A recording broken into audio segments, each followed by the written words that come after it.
Good morning, Toronto. Hello, downtown Toronto. Hey, guys. Okay, Luna, come here. Come here, you two. Come here, you two. Both of you, or both of you will not be here. Just say hi. Hello. Say hi. Welcome to Mama's vlog. Hi, welcome to Mama. Mom. Hi. Na, go inside. Stop fighting na with Ate Millie. Please. Go inside. Today is our last day dito sa Toronto, di ba? Kung hindi nyo naabangan, nakita pala. I've been bringing my brother and his family around Ontario. It's their first time in Canada. This is the end. Today is the end of our Toronto leg. And we're off to Windsor, yung bahay na talaga namin. They will spend their last few days there before flying back to Manila. Grabe, isang buwan din sila dito, no? Ang tagal, pero ang bilis lang lumipas. Anyway, while we were cleaning up, syempre naka-Airbnb kami dito sa Toronto, I realized this is my first time staying in a high-end condo sa downtown Toronto. So I thought, guys, you might be curious to see what a unit like this looks like. Okay ba sa inyo? Maiba naman, no? Papakita ko sa inyo. Siyempre, nung naisip ko yun, sabi ko, oo nga, ngayon lang ako nakatira sa ganitong type of unit. Kasi, siyempre, marami tayong friends sa Toronto. We lived in the GTA before. Most of them live in houses talaga. O yung mga lumang mga apartment type buildings, di ba? Ngayon lang ako nakapasok, again, sa ganitong type ng condo. Ito yung kapitbahay namin, tignan nyo, ha? So, parang ganito din, itsura niyan. Okay? And then, I became curious. Sabi ko, oh my, magkano ba yung ganitong type of unit? Bago ko kayo i-tour, okay, I will tell you. Siyempre, nag-search ako. May binibentang ganitong type of unit, same cut. Okay? And it is being sold right now for $899,000 Canadian dollars. So, sabihin natin, $900,000. Hi. Isipin ninyo, almost a million. And that is exactly the reason ba't kami umalis ng GTA. Hindi kami makaka-afford ng bahay. Siguro condo, pero yung mga lower end types, baka kaya. Eh, syempre, gusto naman namin medyo sariling bahay talaga. Hindi condo na merong condo fees, tumataas din every year, di ba? Yun ang gusto rin namin iwasan. Sa Windsor, 2.5 bahay pwedeng makabili sa halagang ito. Imagine. O sige, let me give you a tour. Although I must warn you, meron pa mga tao sa loob kasi nga we are currently cleaning up our unit. Siyempre, kapag mga Airbnb tenants tayo, iwan pa rin natin ng malinis ang mga unit bago tayo mag-check out, diba? So there's a balcony here. Cute naman setup nila. 2 chairs. And this one, ang ganda ng weather today, guys. Hindi kailangan hindi kailangan mag-jacket. Pwede na shirt. Papasok.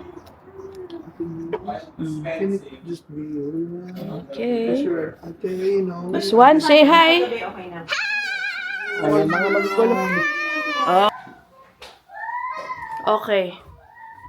Ang ingay ng mga bagets, 'di ba? Nag-aaway sila, gusto nila mag-appear ng sabay dito sa camera. Kaya, alam nyo, hintayin ko na lang medyo ma-clear out yung mga tao dito. And then I will just tell them to wait for me about 10 minutes in the car while I shoot the unit for you na medyo peaceful, okay? At tahimik at mas malinis, okay? Kami na magbababa niya sa DJ.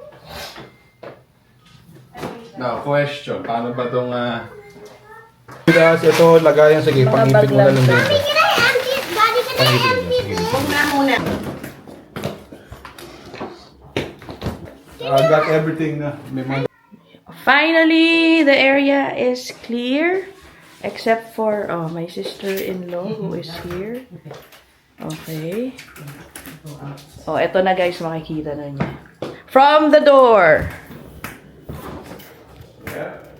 Okay. There's this working area. Dito ako actually nag-vlog, nag-interview. when I had some the past few days. Yung door na nasa likod niya is actually yan. Pang laundry. Siyempre, kasama yung mga detergent. Okay siya. First bedroom. Dito kami nagstay ni JJ. Naku, madilim. Yan. So, it's a queen size bed.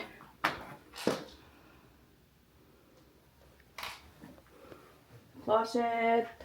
Tayo natin ulit. Tignan niyo tong design niya. No? Curtain. Makikita mo yung buong unit. Okay. And then, this is a 2-bedroom, 2-bath. 2 full baths. Oh. Shower. Patayin natin. Tapos, dining area. Alam mo, very spacious talaga siya, guys. Maganda yung layout nung unit. Freezer, ref, ang daming storage. Siyempre, bilang Airbnb, kompleto sila ng mga kailangan ninyo sa kitchen, pangluto, pati mantika, salt, pepper, the basics, meron sila. Okay. And then the living area. Okay. Ganda. Pwedeng ano rin to, maging kama. It's also a sofa bed.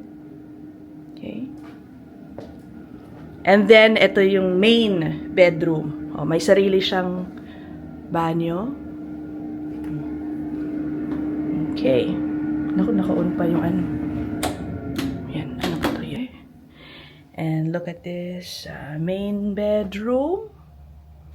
Yan. Airbnb namin to nakuha, no? Ng kapatid ko. Oo, at hindi ako nagbayad. Kung ako to, naku, I don't think I'd spend this much on our Airbnb. O, tignan niyo yung view sa labas. O, sa mga taga-Toronto, you might recognize this street. Dan Leakey or Lecky. Okay. This is about, 5-minute drive away sa CN Tower. Right sa downtown, no? Or 5 days ba? Pesos sila dahil nga taga Maynila sila. Around 75,000 pesos ang ginastos nila para sa Airbnb dito. Okay? Grabe, no? Isang stop lang yun. Grabe, no? Ang mahal. Oh, again, from this view, I'll show you guys the unit. Sa totoo lang, if you're a small family, you can live here talaga. And it's spacious. Okay? Ganda. Sa totoo lang, sa dami rin ng mga condo sa downtown Toronto, I thought the units might be cramped, tiny, pero hindi. Not in this case. Tignan nyo yung mga units. Lahat yan. Storage units, cabinets. So, marami ka ring matatago. And then, syempre, yung ilalim ng TV, ganun din. Okay. And it's very convenient dahil pagbaba mo, may Teams. Okay?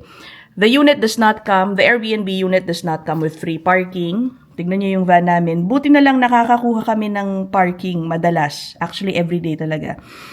Diyan, sa same stretch na yan. Pag overnight parking, walang bayad. Pero pag patak ng 9 a.m. onwards, it's about $5 per hour.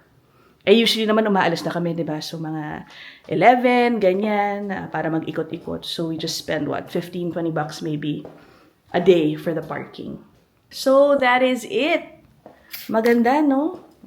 Papaiwan lang daw sa amin yung susi. Here, we will leave the unit.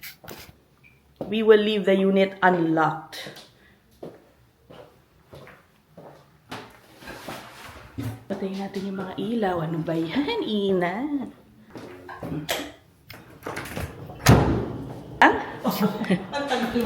This is the hallway.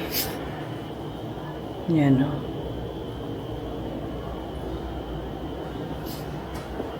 Elevator. Alright. Parang ang Airbnb ho. Oh. Well. Areas na to. Yeah. Parang Maraming Airbnb talaga kayo. Tsaka may security feature yung door. You have to have a key. Hindi ka pwedeng makisabay pumasok. Kasi yung key mo, yun yung mag-activate na pwede mong pindutin yung floor number mo. Thank you for the good weather today. Yan, my sister-in-law was just saying, nung nire-research niya tong kinuha niyang Airbnb, parang hub siya ng mga Airbnb, itong unit na to, itong building na to. Which I would think so, kasi when we were checking in, so we had to be buzzed in eh. It was clear to me na yung kausap namin, I think it was a VA from Manila pa, ganun. Alam ko yung tono niya, tinatagalog ko, so naiintindihan naman niya ako. Marami silang units kasi yung pagpasok namin, hindi kami na buzz in agad. Something was, I don't know, wrong with the buzzing machine or what. So they tried letting us in initially with different unit numbers. So ibig sabihin, to me, I think, marami silang, yung owner ng Airbnb namin, maraming units dito. Hey, did you guys like this place in Toronto? Yeah. You guys be careful, please. Hey. Patay. Nag-leak daw yung dato puti suka namin. Tignan nyo guys yung palibot ng condo. Yan. Naku. Ganda. May playground din dyan for the kids. They were able to go one time. Itong dalawang to. Please come down. Get inside the car na. Go, go, go. Go inside na muna. Just a black medium 1 sugar. Guys, just Sakto nga. Kasi ito yung Tim's.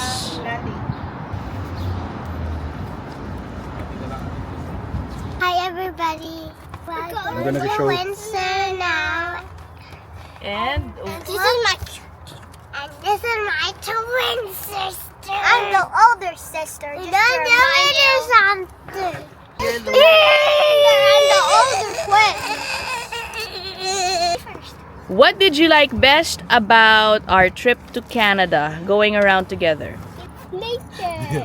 Huh? I like the aquarium. The aquarium. All right. And the museum. Me too. I like the Royal Ontario. Also, I went to the park without my sister. Okay, driving back now. Happy. Bye. You good?